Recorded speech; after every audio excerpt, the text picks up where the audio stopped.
focused grocery. Now, Oh, I say focus, 100%. 100%. we're all about Trader Joe's and Sprouts, but I would even include things like H Mart, ethnic grocery here. One of the things we've been seeing a lot more is a widening of the audience that go to like specialty grocery. So, you would have like kind of Asian oriented chains like an H Mart.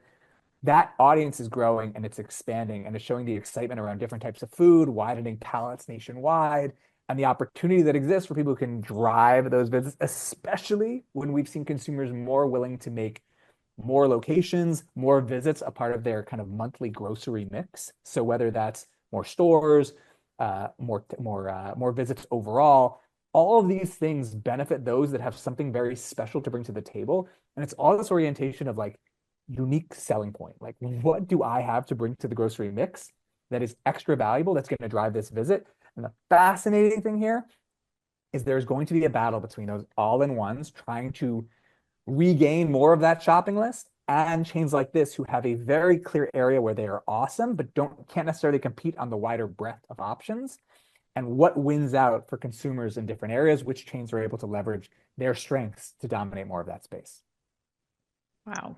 Yeah, which is something that's really interesting because we've heard from Sprouts leadership explicitly that that's their strategy. They just know they're going to be the extra stop in the shopping center that captures their customer, and they draw them in with great products you can't find anywhere else or a great experience that you can't get anywhere else. So yeah, and so basically, so if I go back then, Ethan, to some of the last few times we've had you on, so this is really kind of this is a trend that's been exacerbated by us coming out of the pandemic too, right? In terms of us having more time to do these types of things. What's fascinating is immediately post-pandemic, we were still in a stage where visit durations were up, visits were over-oriented towards kind of the all-in-one grocers. And then that Hmm. started to fade. And I guess the one exception to that rule was Trader Joe's has been incredible from about like a month into the pandemic, and they were just back. Yeah. But all the other ones that was more specialty, I do think there was this, they took a little bit of a hit for a few years. And now you've seen over the last year or two, this shift away from convenience, and there's lots of reasons why, and the shift towards the types of products that people are really excited by.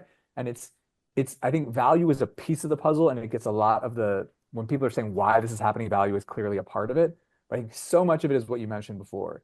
Products that I can't get anywhere else, products that I'm excited about, that, the things that really pop in terms of my overall grocery list, the things that get me really excited as a consumer, very often I'm getting at specialty grocery or the grocery chain that doesn't have everything I need, but has the things I really, really want.